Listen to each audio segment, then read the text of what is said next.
Bueno, muy buenos días a todos. Vamos a dar inicio entonces a la cuarta y última sesión de nuestro octavo curso para periodistas en el mundo financiero.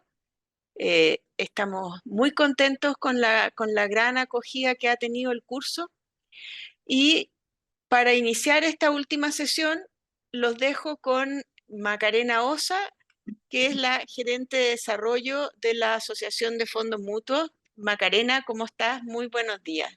Hola Cecilia, muchas gracias. Gracias a todos por conectarse a esta última sesión, donde vamos a tener la oportunidad de poder profundizar respecto a la cultura del ahorro en Chile y qué se puede hacer para mejorarla. ¿Ya? Pero antes de ir a esta sesión en sí, les quería pedir tres cosas. Uno, que por favor se identifiquen con su nombre en la identificación de participantes, no por el chat, ¿ya? O sea, como en el tag de ustedes como participantes. También que las preguntas van a ser al final de la sesión y las pueden enviar por el chat.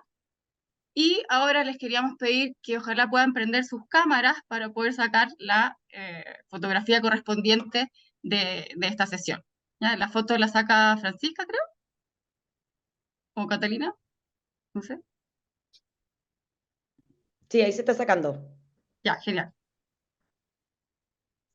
Súper. Entonces, hoy día, para ver el tema de la cultura del ahorro en Chile, nos acompañan dos grandes expositores. Tenemos con nosotros a Enrique Marchal y Alfredo Kunze. En primer lugar, le vamos a dar la bienvenida a Enrique, muy amigo de la casa, de todos los que estamos acá. Les comento, para los que no lo conocen, Enrique es economista, doctor en economía de la Universidad de Notre Dame de Estados Unidos. Él estudia en la Universidad de Chile.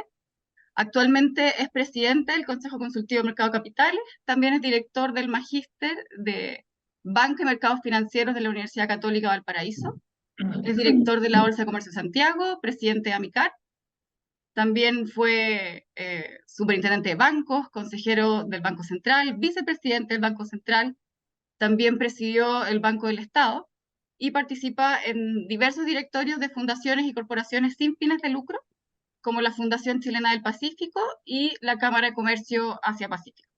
Enrique, muy bienvenido y gracias por estar hoy día con nosotros. Por favor, adelante con tu presentación. Gracias Macarena, gracias Cecilia por esta invitación. Voy a compartir pantalla. Me esperan un segundo.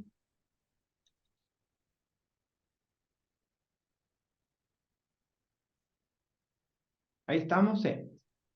Sí, se ve. Bueno, yo voy a hablar de la cultura del ahorro.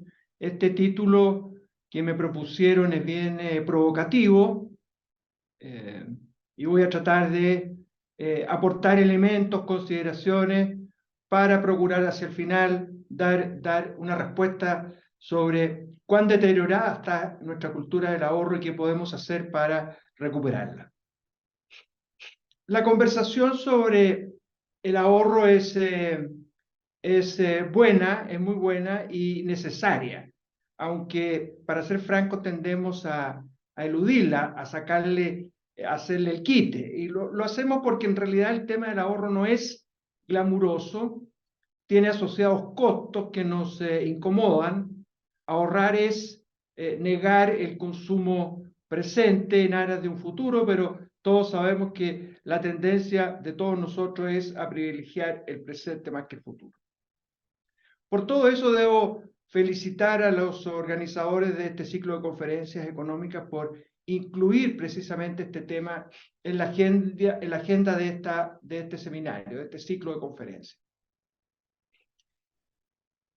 El ahorro es un tema al cual nos podemos aproximar desde distintas perspectivas, admite distintas aproximaciones. A veces hablamos del ahorro nacional para referirnos entonces al conjunto del ahorro que se genera en la economía nacional, pero también es común hablar del ahorro de distintos sectores, por ejemplo, de las empresas, de los hogares, del gobierno, lo cual también aporta una perspectiva interesante, porque a veces el problema del ahorro, cuando lo vemos a nivel nacional, está focalizado, localizado en un sector más que en todos ellos. Entonces, desde el punto de vista de las políticas públicas, es bien importante saber dónde está radicado el problema, el desafío, la tarea pendiente. Ahora, en el título de esta conferencia se habla de la cultura del ahorro, entonces tratemos de explorar un poquito qué es esto de la cultura del ahorro.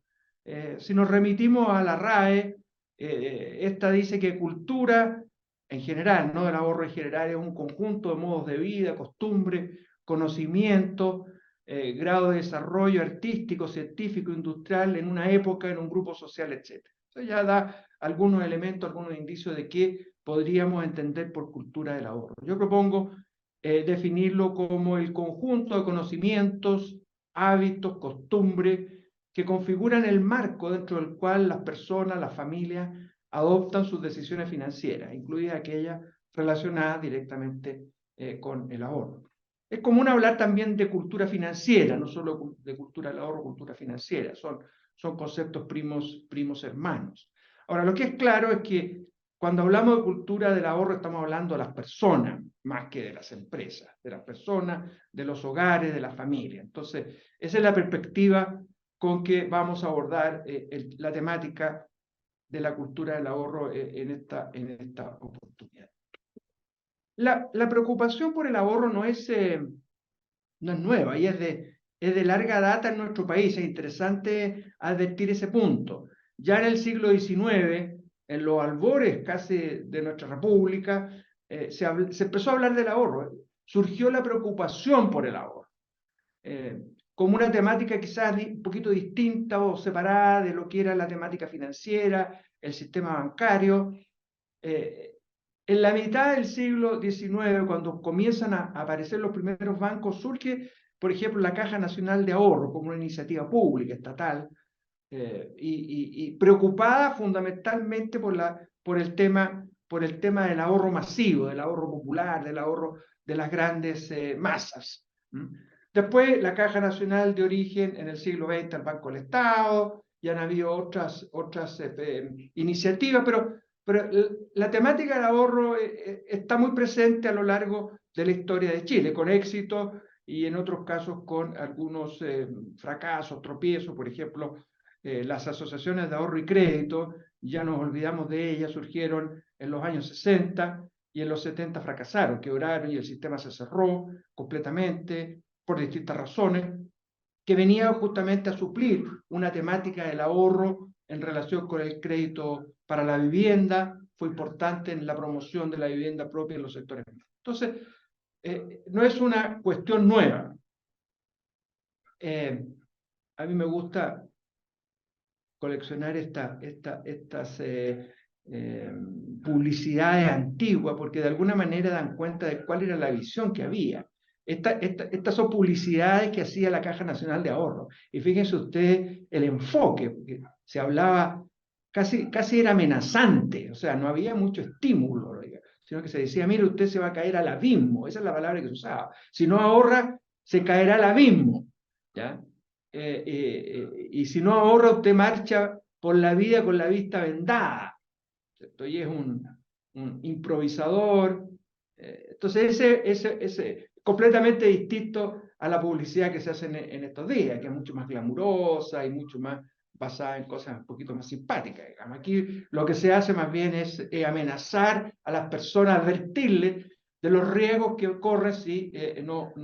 Pero con todos los defectos que podemos encontrar, había una cierta preocupación, había publicidad, en fin, se invitaba a las personas a ahorrar. Dicho eso, entonces, quería comentar dos cosas sobre el ahorro nacional. Decía que uno puede aproximarse a este tema de distintos puntos de vista, hablar del ahorro nacional, de los sectores económicos, puede adoptar una visión más macro o una visión un poquito más micro.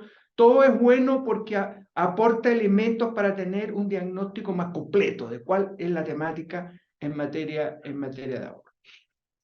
Hablemos un poquito del ahorro nacional.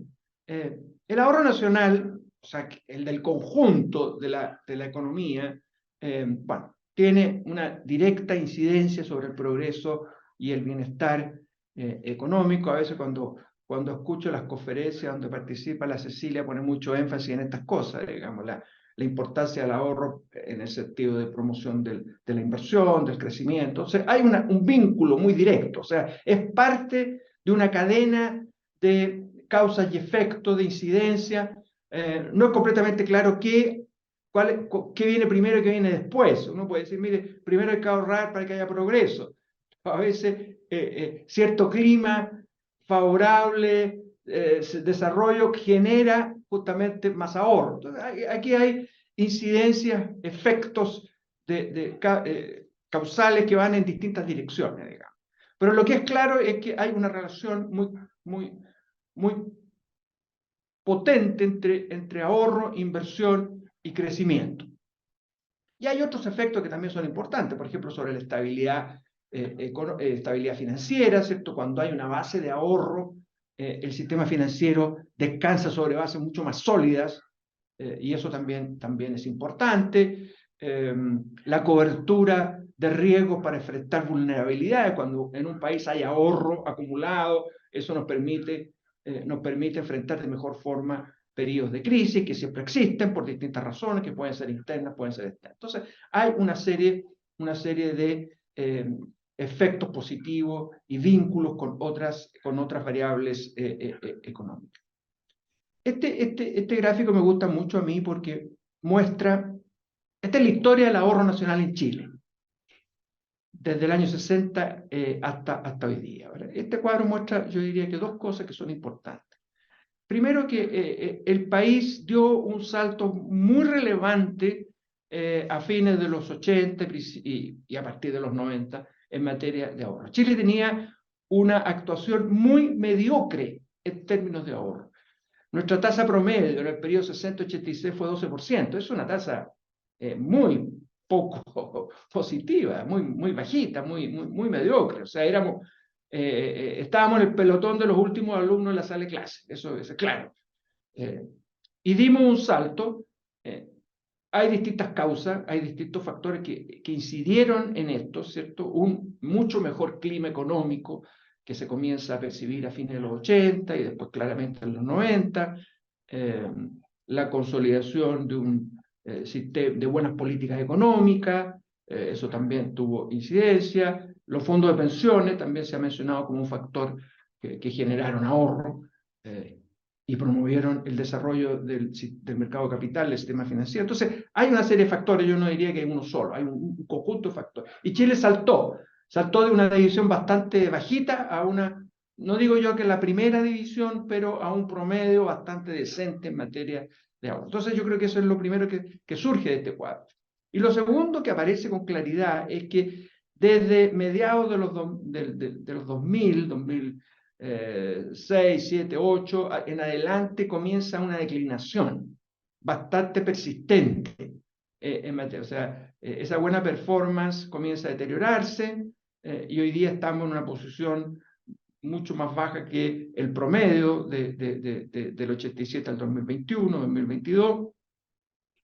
No tan abajo como estábamos en los 60, en los 50, en los 60 o en parte de los 70, pero hay una declinación y eso pone una luz amarilla. ¿Qué está pasando? ¿Por qué se ha deteriorado el ahorro en nuestro país? Y una conclusión, una lección que queda de esto es que cuando el país hizo bien las cosas, se generó ahorro. Entonces, podemos asociar buenas políticas económicas con una mejor actuación en materia de... Cuando se hacen bien las cosas, bueno, hay resultados. Yo creo que esa también es una lección que aflora de este cuadro. Bueno, si hacemos una breve comparación con otras regiones del mundo, nosotros estábamos muy abajito. Chile es la línea azul, estábamos por debajo de América Latina, estábamos por debajo del mundo hasta, digo yo, fines de los 80, y después pasamos a una posición mucho más expectante, con la declinación que ya he notado, pero estamos por sobre América Latina, nos hemos mantenido en esa posición por largos años, desde entonces, y respecto al mundo estamos un poquito en el promedio, algo por debajo del promedio, y en el último tiempo deteriorándonos. Lo que tiene incidencia aquí es la emergencia de China, porque China se ahorra mucho. Entonces, cuando China entra en las estadísticas y en los promedios mundiales, quedamos todos un poquito más abajo, ¿cierto? Porque China el ahorro es extraordinariamente alto, digamos, es forzado por las autoridades, no es necesariamente un ahorro voluntario, simplemente está forzado por las políticas públicas. Decía entonces que uno puede mirar esto desde el punto de vista del país en su conjunto y después lo podemos mirar también, el ahorro lo podemos mirar también por sectores. Si uno mira las estadísticas del Banco Central, aparece esto que se llama las cuentas nacionales institucionales, por sectores institucionales. Y por sectores entiende, bueno, básicamente empresas, hogares, el gobierno es un sector porque maneja un volumen importante de recursos, y también está el sector externo y el sistema financiero. Esos son más o menos los sectores. Entonces, es importante saber qué es lo que pasa en cada uno de ellos. Cada uno tiene una definición respecto al ahorro. Por ejemplo, en los hogares es muy clara, simple, muy intuitiva, ¿cierto? Ahorro es ingreso disponible menos consumo. En las empresas son las utilidades retenidas más la depreciación del activo fijo y otros cargos por concepto de depreciación. En el gobierno también hay una definición. De manera tal que uno puede aproximarse y ver dónde está cada uno. Este cuadro lo preparé porque creo que es interesante en el siguiente sentido. Hemos advertido un deterioro en el ahorro. Aquí se está para cada sector indicando cuál es el promedio 2003-2022 y la última cifra disponible, que es el primer trimestre de este año.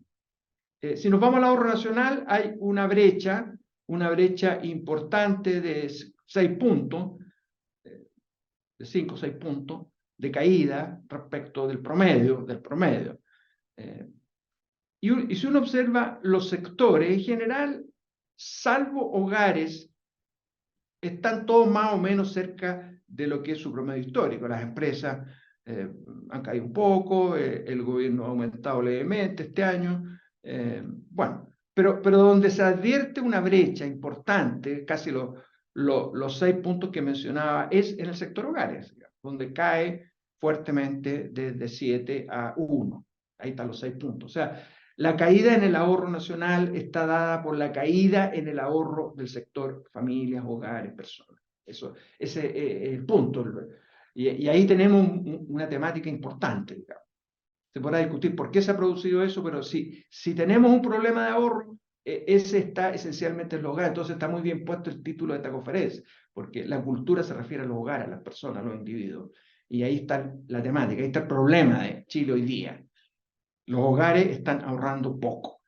Ahora, si uno hace una comparación con otros países, un análisis comparado, surge una cosa que puede llamar la atención, de que Chile está en una posición intermedia, no estamos tan mal. Ahora, estas cifras están un poquito desactualizadas, algunos países tienen cifras del 2022, yo creo que la de Chile es del 2021. Y acá a la derecha está China, ¿cierto? China sobre el 30%, rompe completamente las estadísticas, China. Y Chile está aquí en el 7,4, que es más de lo que yo mencioné. Ahora, esto está sobre el ingreso disponible en los hogares. La otra cifra era sobre el producto. O sea, todo depende de qué denominador usamos al momento de al calcular la tasa. Algunos lo ponen sobre el producto total y aquí está calculado sobre el ingreso de los hogares. Y 7,4, en fin, al hacer la comparación no parece tan mala, digamos. Ahora, ojo con un punto, y es el siguiente. Parte importante del ahorro de los hogares en Chile es previsional. Son más o menos 5 puntos. O sea, que si yo le restara a los 7,4, 5 puntos, quedo en 2. Y si quedo en 2, tendría que correrme hacia la izquierda bastante. Y quedaríamos más bien en el grupo de los países que no lo hace bien, definitivamente. O sea, parte del ahorro en Chile está forzado por la legislación, porque hay una obligación de cotizar y eso se computa como ahorro porque va a las cuentas individuales. No va a un fondo común, va a las cuentas individuales y por tanto es ahorro de las personas, pero forzado por las normas previsionales.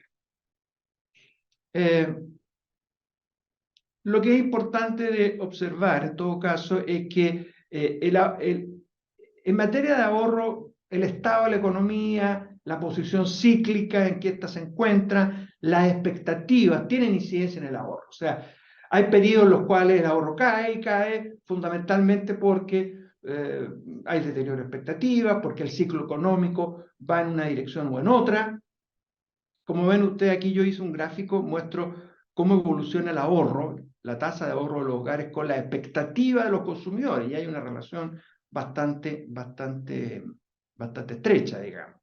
Entonces, hoy día, por ejemplo, tenemos un deterioro. A ver, he mencionado el tema del deterioro gradual. Hay una parte de eso que puede ser un poquito estructural, de cambios en el comportamiento de los hogares, pero probablemente también hay un componente cíclico, en el sentido que como la economía se ha debilitado, bueno, entonces y las expectativas se han deteriorado, entonces hay menos ahorro. Una vez que eso se vaya superando, probablemente las tasas van, y ya en la última cifra hay una reversión. ¿Se fijan ustedes que las expectativas mejoraron un poquitito, marginalmente, y la tasa de ahorro también mejoró un poquito, porque no puede permanecer en niveles negativos para siempre, que era la última cifra del año pasado? O sea, tiene que revertirse, y es más bien, esa cifra tan negativa es el resultado más bien de condiciones, del estado de la economía, y las condiciones y expectativas de la familia. Entonces, eso hay que siempre descontar eso, qué pasa con la economía, cuál es el estado del ciclo económico. Cuando uno baja más a nivel micro, bueno, ahí aparecen las encuestas de hogares que aportan perspectivas interesantes respecto de las motivaciones para ahorrar. Eso aporta provee un diagnóstico que es interesante. Hay que hacer una distinción bien clara entre el ahorro de corto plazo y el de largo plazo. El ahorro de largo plazo está motivado fundamentalmente por lo que es la adquisición de una vivienda propia y el mejoramiento de la pensión o jubilación. Esos son los dos grandes motivos para ahorrar pensando en el largo plazo. La gente quiere tener una vivienda propia, adquirir una propiedad donde vivir, y la pensión. En parte, ¿cierto? El ahorro previsional tiene un componente obligatorio, pero también hay, de parte de muchas personas, una cierta motivación para mejorar su pensión. Y eso también aparece como un motivo para ahorrar pensando en el largo plazo. Con la vivienda propia es interesante observar, porque no todo el mundo entiende que cuando compra una vivienda está ahorrando, y efectivamente lo está haciendo. Porque la vivienda le va a permitir, siempre que hay un beneficio, un rédito que se va a generar más allá del presente, hay implícitamente un ahorro. Y si yo compro una vivienda, yo me voy a quedar con esa vivienda, me va a permitir vivir largos años, y por tanto hay ahí una decisión de ahorro. Ahora, visto desde el punto de vista financiero, cuando yo pago un dividendo, hay un componente que es la tasa de interés y hay un componente que es la amortización del capital, del principal. El ahorro es la amortización del principal, no el pago de intereses. El pago de intereses es un gasto corriente que equivale a pagar un arriendo, digamos. O sea, es un gasto que no permanece, no me queda nada a mí. Lo que te queda a ti es el componente de amortización del capital. Y ahí hay un ahorro. Aunque quizás si yo le pregunto a una persona, ¿te ahorra? Me dice que no, yo no estoy ahorrando nada, no me alcanza, porque estoy pagando dividendos. No, si paga dividendos, tiene implícitamente un ahorro. Es un tema conceptual importante. Ahora, si nos vamos al corto plazo, bueno, los objetivos que aparecen con mucha claridad son cubrir imprevistos, esto es muy importante para muchas personas, y después una variedad de situaciones, viajes, vacaciones. En el hemisferio norte, por ejemplo, se menciona mucho el tema de la fiesta de fin de año, la gente ahorra para tener buenas fiestas, en fin, comprar los regalos para los hijos, para los nietos, en fin, también aparece como una cuestión. Y hay clubes que se ocupan de esto, es un objetivo de ahorro. Todo es más bien de corto plazo. Otra perspectiva interesante es la que nos provee la práctica del ahorro. En muchas encuestas de hogares se pregunta si la familia, el hogar, las personas, los individuos que componen ese núcleo, ahorran o no ahorran.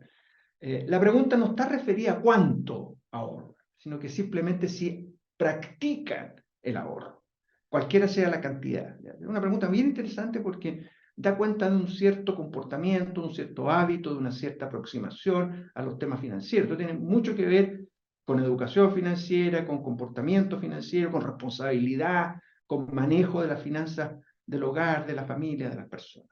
Una pregunta muy interesante y que probablemente las respuestas son mucho más verosímiles, más ciertas que las que puede fluir de cuánto ahorra. Las personas pueden manejar distintas cifras, a veces no se dan bien cuenta, pero el concepto, si está consciente de que está ahorrando o no, si lo practica o no lo practica. Y esto permite elaborar diagnóstico, digamos, y esto tiene mucho que ver con la pregunta que nos formulamos al principio, la cultura, digamos. Si hay cultura, deberíamos tener un porcentaje importante de personas que ahorran. Eso yo lo asociaría de esa forma, digamos. Ahora, hay encuestas especializadas en temas financieros. Hay una que hace el Banco Central con cierta periodicidad, la encuesta financiera de hogares, y hay también una encuesta que hace el Banco Mundial, homogénea para muchos países, una base de datos de más de 100 países. Interesante porque permite comparar, hacer comparación. En ambas encuestas aparece una cuestión muy clara, de que en Chile hay un porcentaje alto de personas que no ahorran nada o muy poco, nada o muy poco. En la encuesta del Banco Mundial, 50%. 50% simplemente no ahorra, o por lo menos reporta en las encuestas que no lo hace. La del Banco Central es aún peor, porque la última que tenemos muestra 30 y tantos, 40% de personas que dice ahorrar y el resto simplemente no lo hace. Aquí pueden haber algunos errores en la respuesta de las personas porque no advierten bien que están ahorrando, pero esto ya da cuenta de una realidad contundente. El tema del ahorro queda un poquito descubierto en muchas familias. Ahora, cuando uno baja y hace aperturas por nivel de ingreso, por nivel educacional, aparece lo que podemos suponer a priori, digamos, y es que las familias más pobres ahorran mucho menos que el resto, y las familias con menos educación ahorran mucho menos que el resto. Y ahí tenemos entonces ya no solo un problema grave, un problema gravísimo, que se asocia un poquito a la extrema pobreza. Ahora, cuando presento estas cifras, muchos me dicen, bueno, pero ¿cómo le puede pedir usted a la gente pobre que ahorre? Puntos válidos, pero aquí estamos hablando de práctica del ahorro, estamos hablando de un comportamiento, estamos hablando de una cierta responsabilidad, estamos hablando, o sea, no estamos hablando del monto, no le estamos pidiendo a las personas que reporten que ahorran si lo hacen más de 50.000 pesos, no. Estamos hablando de cosas muy básicas, digamos, muy básicas. Y por tanto pueden ser montos pequeños, lo importante es que haya metodicidad, que se incorpore en el comportamiento, de manera tal que si bien es válido el tema, la experiencia comparada muestra que en muchas regiones, países pobres, hay esfuerzos por incorporar, subir a la gente al ahorro, digamos, y con montos pequeños, y que eso tiene implicancia en el sentido de su responsabilidad, del manejo de sus finanzas, o sea, evidentemente que una persona que tiene una renta pequeña, o sea, el ahorro no va a cambiar esa realidad, pero sí va a permitir, si lo practica, y eso está presente, el ahorro, el concepto está presente incluso pensemos en una familia campesina pobre.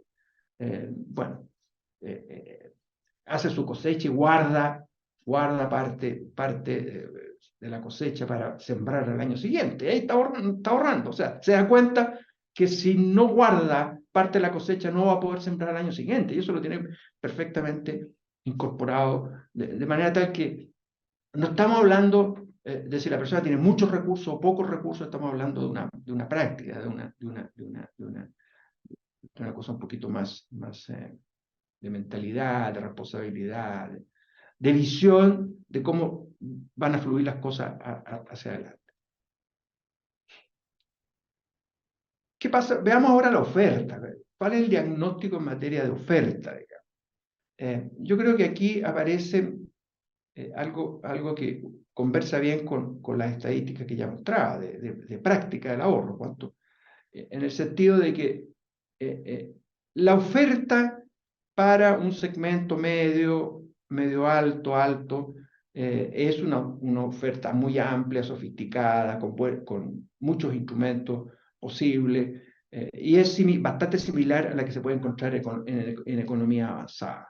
O sea, Chile tiene, y esto es coherente con el concepto de que tenemos un buen sistema financiero, que ha progresado, que ha avanzado, que es profundo, que es bastante eficiente, y por tanto ahí no hay inconveniente desde el punto de vista de la oferta. Hay oferta en los bancos, hay oferta en los fondos mutuos, en el mercado de valores, en fin, o sea, las personas pueden desenvolverse muy bien. Ahora, en el segmento bajo, medio bajo, ahí comienzan a aparecer ciertos desafíos, brechas, digamos. O sea, instituciones comprometidas, digo yo, con una oferta, son menos. No es claro que todos estén ahí, no es claro que les interese mucho.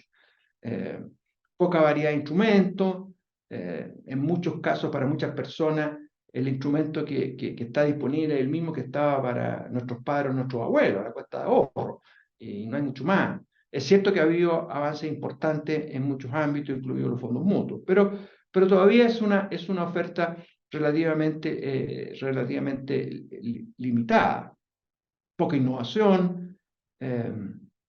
Los instrumentos no siempre conversan bien con el ahorro metódico y regular, porque a veces me dicen, no, es que en los bancos están los depósitos, y eso es muy bueno. Claro, pero un depósito bancario no conversa bien con el ahorro metódico, regular, porque imagínese una persona que está ahorrando 10.000 pesos mensuales. No puede ir todos los meses a sacar el depósito y agregarle 10.000 pesos a un depósito a plazo, a un certificado. Tiene que operar a través de una cuenta donde yo pueda abonar eso. Y, claro, y eso se puede hacer fácil en la cuenta de ahorro. Pero ¿en qué otro instrumento se puede hacer eso? No hay mucho. Quizás en la cuenta 2 de la AFP, pero no hay mucho. Entonces, no es lo mismo una cuenta que un certificado de depósito bancario, que es un buen instrumento de inversión, pero no necesariamente ahorro metódico, por lo que ya señalé. La atención para niños y jóvenes es muy insuficiente.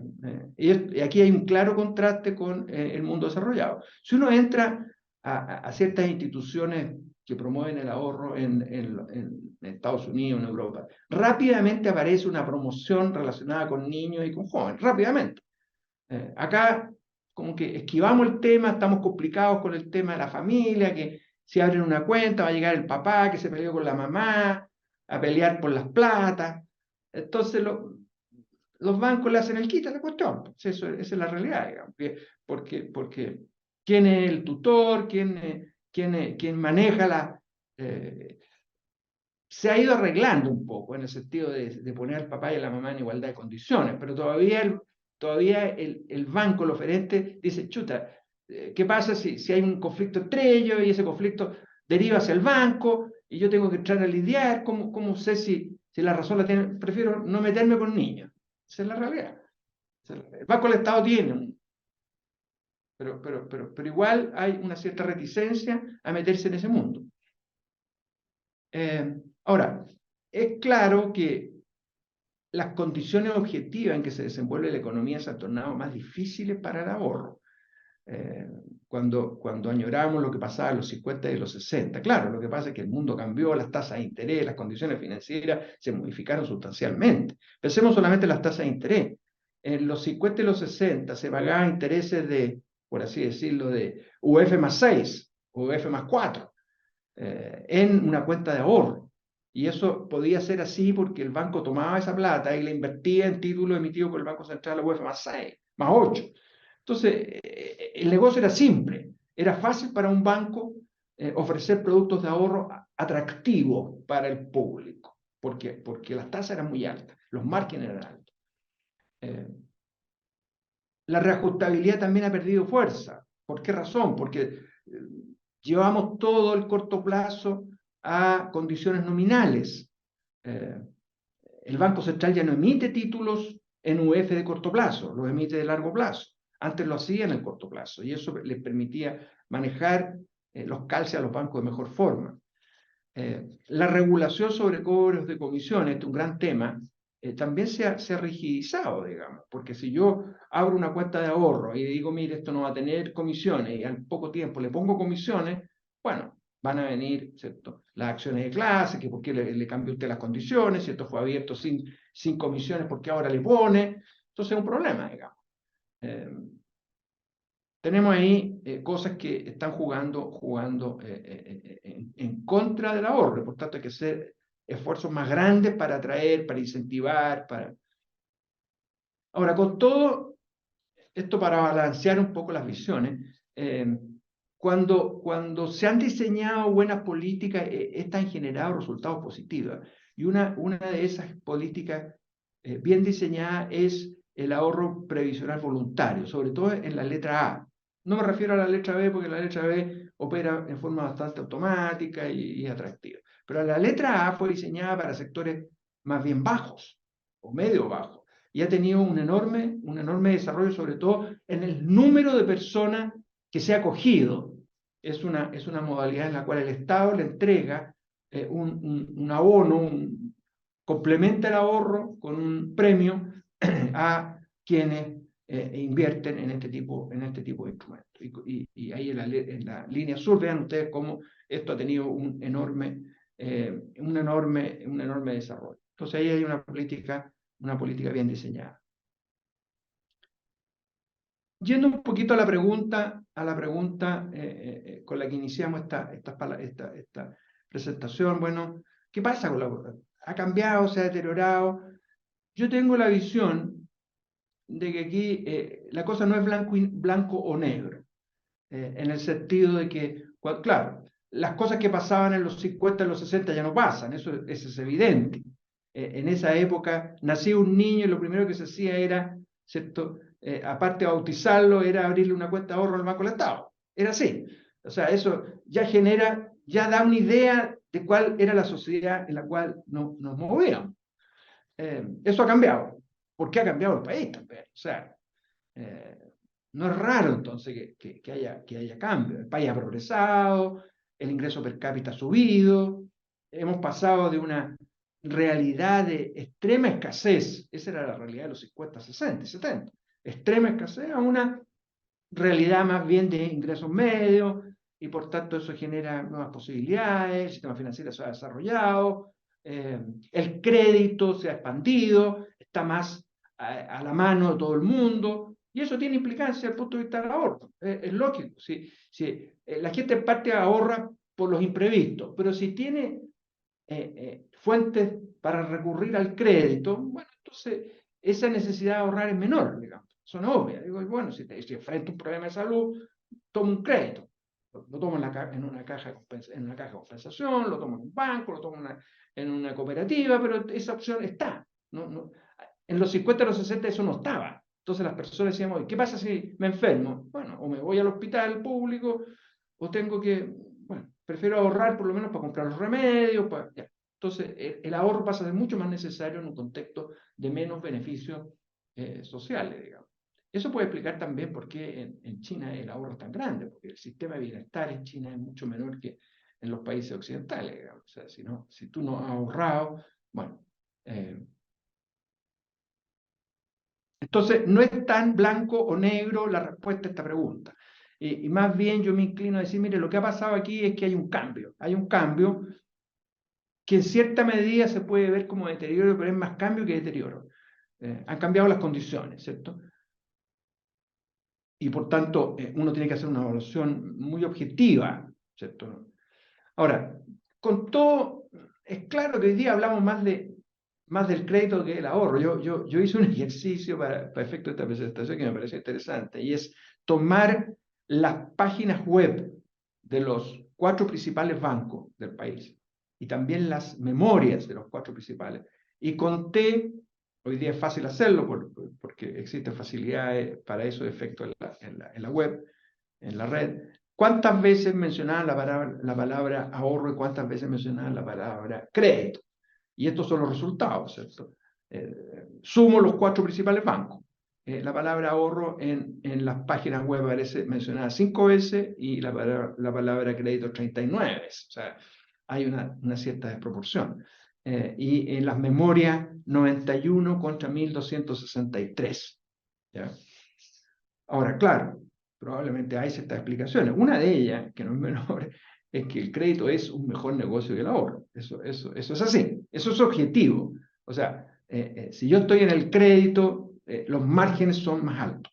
El ahorro tiene poco margen y cuesta porque las tasas de interés son bajitas, porque, en fin, es más complicado ofrecer productos de ahorro que productos de crédito. Pero en todo caso, esto da una visión de dónde está.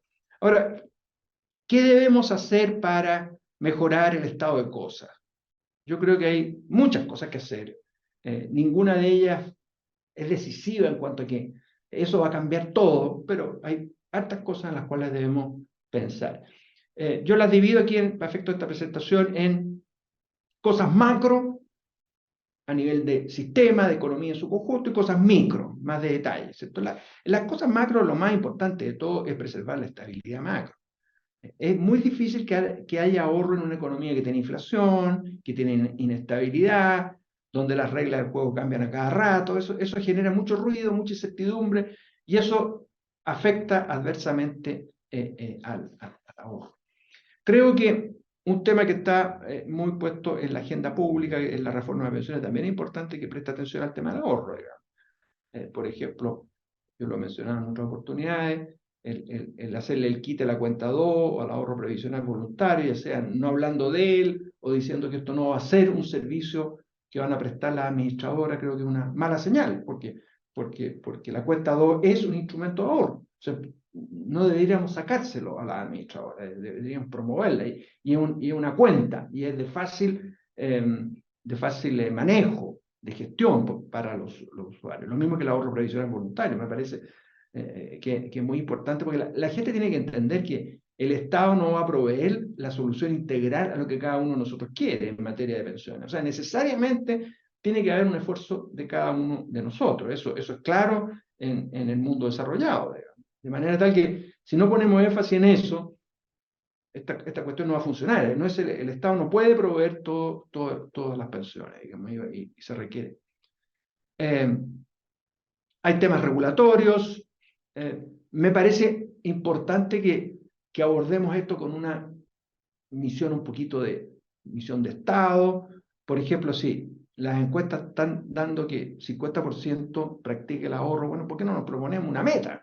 Una meta razonable en materia de ahorro, que en un plazo razonable no sea 50, sino que sea 60 y después 70. O sea, propender, y ahí puede ayudar la educación financiera, las políticas, las regulaciones, en fin. O sea, que el país se ponga una meta, así como nos ponemos una meta de crecer al, qué sé yo, al 3%, 4%, también tengamos una meta en materia de ahorro. ¿Cómo lo hacemos?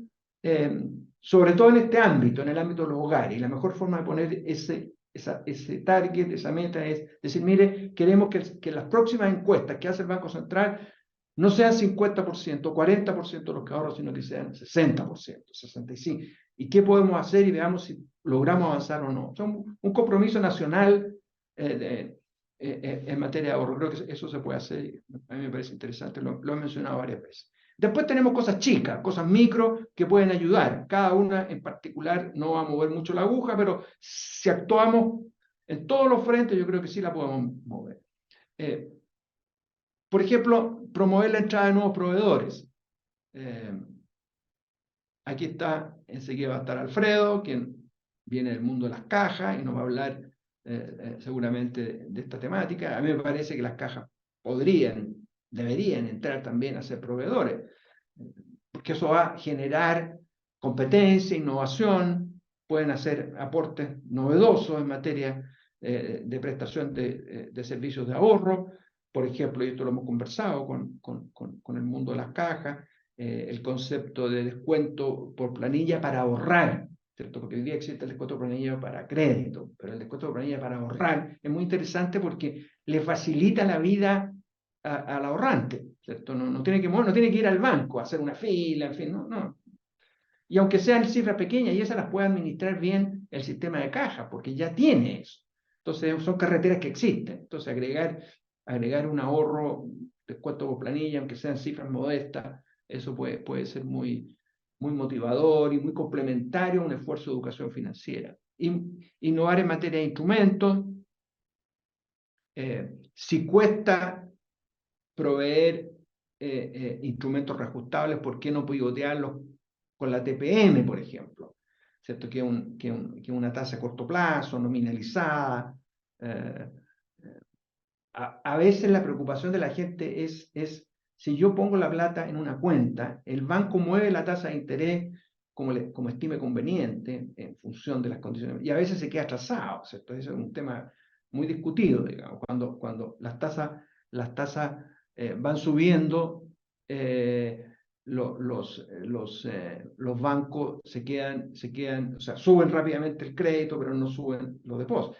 España, Italia recién acaba de establecer, teniendo un gobierno de derecha, acaba de establecer un impuesto especial a los bancos justamente por este tema, porque dice, mire, cuando subieron, las tasas han estado subiendo, pero los bancos no han subido la tasa de los depositantes. Entonces, en el fondo, han aumentado su brecha, su margen, y por tanto, vamos a gravar a los bancos que cobran, que han ganado mucha plata y están poniendo un impuesto extraordinario. Justamente. Entonces, esto permitiría resolver ese punto. ¿Por qué? Porque si yo anclo, pivoteo la tasa de depósito a la TPM, se mueve junto con la decisión del Banco Central. ¿Ya? No tiene por qué ser TPM, puede ser TPM menos algunos puntos base. Por ejemplo, los bancos pueden depositar en el Banco Central a TPM menos 25 puntos. Habría que buscar algún sistema, pero si se mueve la TPM, se mueve esta otra tasa. La alianza con los empleadores, este es un tema del cual va a hablar Alfredo, yo creo que es tremendamente interesante. Los sistemas de enrolamiento automático, o sea, si yo tengo, estoy en una empresa, bueno, que el empleador ya haya establecido sistemas con bancos, con fondos mutuos, de manera tal que yo simplemente digo, mire, me gustaría enrolarme a un plan de ahorro que usted tiene con tal o cual institución financiera. Yo aprieto un botón y quedo enrolado. No tengo que hacer más trámites, no tengo que ir a llenar papeles, no tengo que subirme una micro ni al metro. Esto opera automáticamente. Esto se ha demostrado en otros países que funciona y que provoca efectos positivos. La idea de promover ahorro con fines específicos, ¿cierto? Aquí hablamos de ahorro para la vivienda, ahorro para la educación, pero no veo razones para que no podamos hablar de ahorro para las vacaciones o ahorro para, en fin, para múltiples objetivos, que se formen clubes, que se formen promociones vinculadas a distintas metas. En fin, esto existe en otros países y funciona, digamos. Todavía tenemos una regulación muy anclada a ciertos conceptos. Yo creo que ahí hay que promover una flexibilización.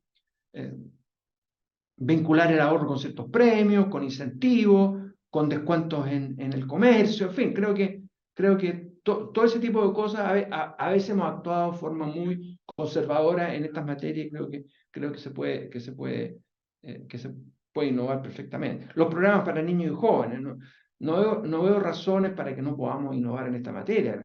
El concepto de familia ha evolucionado. Las familias que tienen, ¿cierto?, un papá y una mamá y tienen su libreta y todas sus cosas, son una fracción muy pequeña del total, digamos. Entonces, por ejemplo, no veo razones para que un abuelo o una abuela le pueda abrir una cuenta a un nieto, porque a veces el papá y la mamá no están, o están en otra. Entonces, ahí nos enredamos porque uno llega al banco y dice, bueno, pero ¿dónde está el papá? Que venga el papá a firmar. Todas esas cosas no le hacen generar problemas. Y entre tanto, una acción loable, como es abrirle la cuenta a un nieto, no lo vamos a perfeccionar por enredo nuestro. Entonces, en otros países basta que se presente un adulto mayor que parezca razonable, ¿cierto? No puede ser cualquier persona que va pasando por la calle, pero si un abuelo, si un tío que acredita, ¿cierto?, un vínculo con ese niño, bueno, ¿por qué no le puede abrir una cuenta? O sea, es una cosa que me cuesta entenderlo y creo que podría ayudar, porque la realidad de las familias también ha ido evolucionando. A veces el papá y la mamá no tienen esa conciencia de promover el ahorro, la tiene quizás un tío, el padrino, o los abuelos. Bueno, eso es.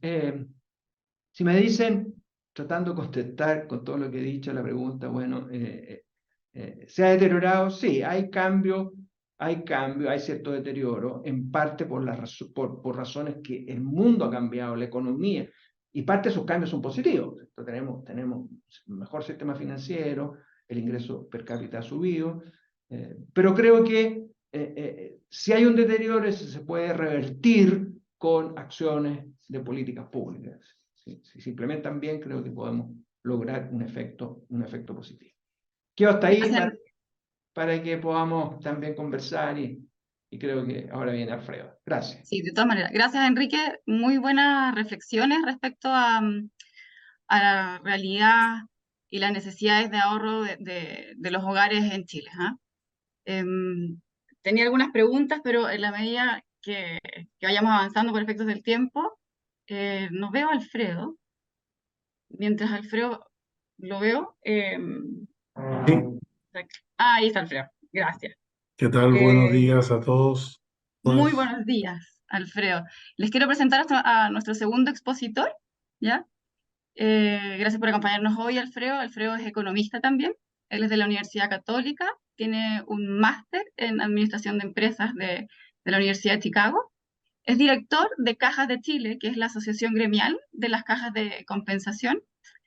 Desde 1999 ha estado al frente de la Caja de la Compensación Los Héroes, ha sido director y actualmente presidente. También es presidente de la Sociedad Emisora de Tarjetas de Prepago Los Héroes, siendo la primera entidad no bancaria en emitir tarjetas de prepago con el foco de promover la inclusión financiera, ¿ya? Después de la intervención de Alfredo, vamos a tener un espacio de preguntas, por lo que les recuerdo, por favor, que envíen sus preguntas por el chat, ¿ya? Alfredo, sé que tienes una presentación para compartir. ¿Qué tal? Muy buenos días a todos, a todas. Quiero agradecer especialmente a Lese por esta invitación a comentar este interesante tema, digamos, cómo recuperar la cultura de ahorro en la práctica. Me quiero pasar un poco de la cosa conceptual que habló muy bien, que presentó muy bien Enrique, digamos, a este tema de lo que podrían hacer las cajas en esta materia. No se ve la No se ve tu presentación, presentación. Alfredo. ¿No se ve? Tienes No, que estamos viendo tu compartirla presentación. una vez abierta.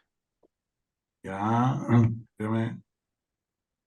Vamos a reintentarlo. Yo estaba convencido que ya estamos. ¿Ahí se ve algo? Sí. Ahí sí, Y ahora sí. hay que ponerla en modo presentación. Sí, eso estoy. ¿Ahí? Perfecto. Ya. Bueno, como decía, este es un tema súper relevante, digamos, para nuestra economía, tal como lo dijo Enrique. La verdad que la economía depende de la inversión. Si queremos crecer, necesitamos inversión, nos necesitamos fondear. Para eso está el ahorro, principalmente el ahorro doméstico, porque el ahorro externo muchas veces escasea. Depende de lo que ocurra en los mercados internacionales, de cómo perciban los inversionistas, nuestros acreedores también, el riesgo país, ¿ya? Entonces, nosotros como país debemos tratar de fomentar nuestro ahorro doméstico. Y el ahorro doméstico está conformado, como bien decía Enrique, digamos, por ahorro de las personas, ahorro de los hogares, me refiero, digamos, de las empresas y también del gobierno. Y en eso, digamos, me quisiera concentrar más bien en aquella parte del ahorro, digamos, que proviene de los hogares y principalmente de los trabajadores. Haciendo un resumen de lo que quisiera tocar acá muy brevemente, la introducción que ya la comenté, el ahorro y endeudamiento de los hogares, su importancia, la importancia del ahorro en los trabajadores, el interés e incentivos de los empleadores para apoyar el ahorro en sus trabajadores y para caer, en definitiva, en ver que es necesario generar un programa de ahorro social para trabajadores. Y la pregunta específica que me pidieron que desarrollara, digamos, acá es el aporte que pueden hacer las cajas para administrar un programa de ahorro social. Quisiera ver aquí el ahorro de los hogares. Ya se presentó algo, digamos, pero aquí en esta gráfica vemos desde el año 2014 hasta el 22 cómo el ahorro previsional se ha mantenido constante. Sin embargo, el ahorro no provisional fue el que cayó fuertemente el 2022. Llegamos a que este año 2022 el desahorro llegó a un 0,7% del PIB. Es una cifra muy, muy mala, digamos, para nuestra economía. Y claramente esta es una urgencia que tenemos como país de reactivar el ahorro, digamos, para poder fondear, como decía, las inversiones para crecer nuestro PIB. Una otra forma de ver esto desde el otro lado es el endeudamiento de los hogares. Y aquí me quiero referir a algunas cifras entregadas por la CMF en su informe de endeudamiento. Dice que el año 2022 se quebró la tendencia a la baja en los niveles de endeudamiento de los hogares. ¿Ya? Si vemos este gráfico, que es súper interesante, digamos, vemos, por ejemplo, digamos, las columnas, está la deuda mediana de de los hogares en pesos constantes del mismo poder adquisitivo de junio del 22 y por otro lado, perdón, la deuda mediana va bajando. Sin embargo, el 2022 empieza a subir levemente. Y otra forma de verlo es también la carga financiera, es el porcentaje que representa, digamos, el servicio de esa deuda respecto del ingreso de los hogares. Y eso también, después de ir bajando hasta el año 2021, empieza a subir levemente el 2022. Y eso es preocupante, digamos, porque las familias, los hogares claramente no están pudiendo ahorrar. Ahora me gustaría referirme un poco a una encuesta que realizó la Cámara Nacional de Comercio a empleadores, básicamente de su sector, ya donde se destaca que existe un consenso mayoritario en la necesidad de fomentar el ahorro en los trabajadores, considerando que el mencionado instrumento permite mejorar la calidad de vida de las personas. Y ahí se hicieron varias preguntas, 7 entiendo, digamos, y si yo veo aquí el puntero, déjenme ver, el puntero, no me permitió poner el puntero. Pero si veo lo que está en verde, está indicando, digamos, la conveniencia, la necesidad, cuán importante es que los trabajadores ahorren, si es necesario fomentar el ahorro entre los trabajadores y si el ahorro mejora la calidad de vida de los trabajadores. La verdad que son todas cifras bastante altas, digamos, estamos todos de acuerdo, hay un consenso, entonces, digamos, de que debemos fomentar el ahorro entre los trabajadores. ¿Ya? Después, cuando se les pregunta a las empresas en esa misma encuesta si se encuentran dispuestas a incentivar programas de educación financiera y mecanismos de ahorro para estos efectos, aquí la verdad que también vemos en celeste todos, el 75% está disponible, digamos, para hacer programas de educación financiera. Lo rojo indica los descuentos por planilla voluntarios para depositar en algún instrumento de ahorro del trabajador que mencionaba Enrique anteriormente. Y por último, lo amarillo, aportes de las empresas complementarios al ahorro del trabajador. Y esto se hace en muchos países nórdicos, en los Países Bajos también, digamos, que cada vez que el trabajador a través de la empresa empieza con un programa de ahorro, digamos, la empresa lo complementa.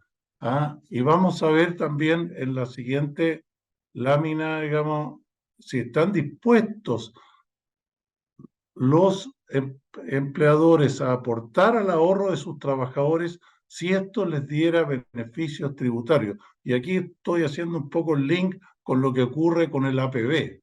¿Ya? El APB tiene claramente algún incentivo tributario. Aquí se pudiera buscar alguna otra fórmula, digamos, para que los empleadores también pudieran aportar al ahorro de los trabajadores.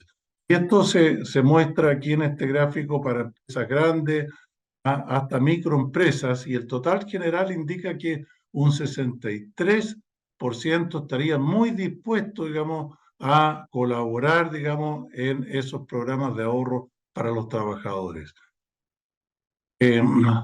Ahora, todo eso nos lleva a algo muy importante, digamos, que en base a la información precedente es posible visualizar la necesidad de fomentar el ahorro en el país, el ahorro en los trabajadores. Y esto pudiera eventualmente incentivar un, un, un comportamiento, digamos, permanente en el tiempo desde el punto de vista de la economía del comportamiento. O sea, la cultura del ahorro, que aunque sean pocos pesos, a través de algún sistema relativamente simple, fácil, digamos, pudiera ayudar a los trabajadores a comenzar a ahorrar, digamos, en forma periódica. A juicio nuestro, esto debiera tener algunas características esenciales. Por ejemplo, digamos, ser un instrumento de ahorro de adhesión voluntaria. Por ejemplo, no podemos llegar al extremo de los señores chinos, digamos, con todo respeto, digamos, ¿ah? Que mencionaba Enrique, digamos, que obligaban a sus trabajadores a ahorrar a través de descuentos por planilla, con montos fijados por el trabajador. ¿Ya? Esto las cajas lo hacemos todos los días para el caso de el pago de los créditos sociales, con incentivos para trabajadores y ojalá también para empresas. El enrolamiento automático y de fácil tramitación para giros y depósitos, también las cajas lo hacemos todos los días. Las cuentas que van desde libre disposición hasta propósitos específicos, lo comentábamos, para ahorrar para un ahorro previo por la vivienda, digamos, o bien para crédito de vacaciones o el pronto nacimiento de algún hijo, cualquier enfermedad, etcétera, etcétera. ¿Cuáles serían las implicancias de un programa social, de ahorro social, digo? Básicamente me quiero referir a que aquí habría más competencia entre más oferentes y por consecuencia más oportunidades para los ahorrantes. Eso es win-win, todos ganan acá, digamos. Habría mayor competencia y eso siempre es deseable, habría más oferentes y habría también mayor innovación, un mayor abanico, un mayor portafolio de productos a elegir por parte de los trabajadores. Obviamente, una mayor cobertura, considerando la masividad que puede alcanzar un mecanismo de este tipo, ¿ya? Si se consideran las características antes mencionadas de la lámina anterior. Esto fomenta una cultura del ahorro con el apoyo de empleadores y ojalá también del Estado, ¿ya?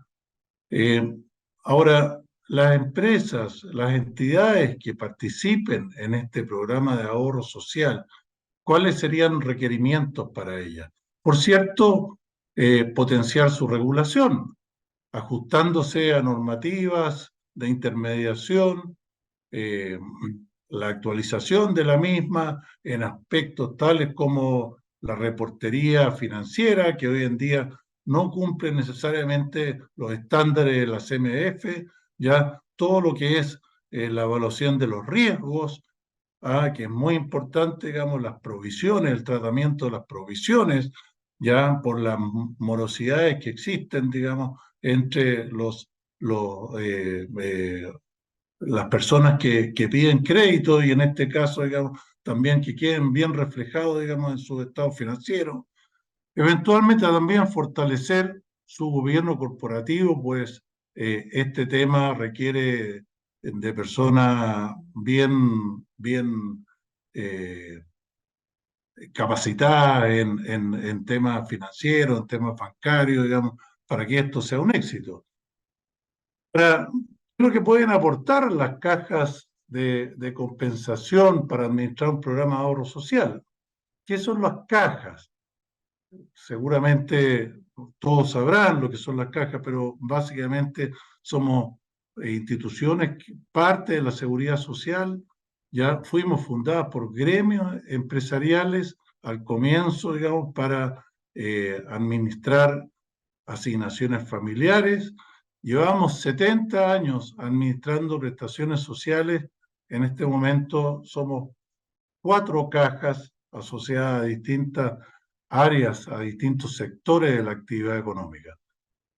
Por otro lado, no tenemos fines de lucro, por lo que eventuales excedentes bastante posteriores, digamos, porque esto requiere, digamos, muchas inversiones, digamos, beneficiaría a los propios afiliados, trabajadores y pensionados, a través de las prestaciones sociales. Es decir, eventuales excedentes se devolverían a los afiliados a través de beneficios sociales, ¿ya? Porque aquí muchas veces hay temores, ¿qué van a hacer estas instituciones, digamos? ¿Les creo, no les creo, digamos? Después, llevamos más de 50 años de experiencia en inclusión financiera a través del crédito social. Hay muchas personas que se benefician todos los años. Nosotros ofrecemos prestaciones financieras sociales, ofrecemos tarjetas de prepago, ofrecemos seguros, ofrecemos cuentas de ahorro para la vivienda, que es una especie de leasing habitacional, ¿ya? Y también ayudamos a nuestros afiliados a través de cursos de educación financiera. También, ¿por qué no mencionarlo? Tenemos altos estándares de operación y calidad de servicio, una extensa cobertura, más de 400 sucursales a lo largo del país, ¿ya? Y la atención presencial, en donde nuestros ejecutivos comerciales, la verdad que son como asistentes sociales, porque ahí llegan muchas familias, muchos trabajadores a confesar sus penurias, sus problemas económicos y nosotros, por cierto, las cajas en general, digamos, los acogemos, nos toca conversar con ellos y podemos incentivar también el ahorro social, digamos, para justamente prever, tener fondos para esas emergencias, para esas contingencias. Tenemos una gestión exitosa de múltiples beneficios sociales en diversos ámbitos, como por ejemplo, que ya mencionaba el tema del crédito social, salud, educación, contingencia familiar, pago de pensiones, IPS, ya, y ayudas del Estado, también todo lo que se refiere, digamos, a inclusión social y financiera, y todo ello podría estimular el ahorro entre los trabajadores. Ya contamos con 83.000 empresas afiliadas y en esto la estrecha relación operacional que tenemos con los departamentos de recursos humanos de las empresas para la administración y pago de prestaciones sociales, la verdad que es muy, muy estrecho, digamos. Entonces, podemos fácilmente y rápidamente poder activar algún sistema, digamos, para enrolar a estas personas, a estos trabajadores, digamos, en programas de ahorro. Nuestra capacidad instalada, ya lo he comentado, digamos, hablamos del descuento por planilla y sistemas de pago, etcétera. Después quisiera referirme a un interesante estudio que hizo el BID, que el año pasado, digamos, que lo dio a conocer este año, en donde en donde estudió el impacto social en la población afiliada y sus familias. Y destaca el BID que que las cajas entregan más de 80.000 millones de pesos de beneficios sociales entregados anualmente. Y que, por ejemplo, para los beneficios de salud, tienen un efecto multiplicador de casi 19 veces. Es decir, el valor que percibe el afiliado en los beneficios de salud que nosotros entregamos es 19 veces lo que las cajas gastan en ello. ¿Por qué? Porque nosotros invitamos a través de nuestro liderazgo en el tema social, invitamos a muchas empresas a participar a través de convenios en beneficios para los afiliados, trabajadores, pensionados. Veamos la farmacia, veamos los establecimientos de salud, etc. El CERNAC, por ejemplo, nos ha destacado como entidades financieras con los menores reclamos por varios años. También gozamos de un alto nivel de satisfacción de usuarios de las cajas. Ustedes deben de haber sabido, estos últimos días se publicaron algunos resultados de encuestas que hizo, digamos, una prestigiosa institución, y estamos muy prestigiados.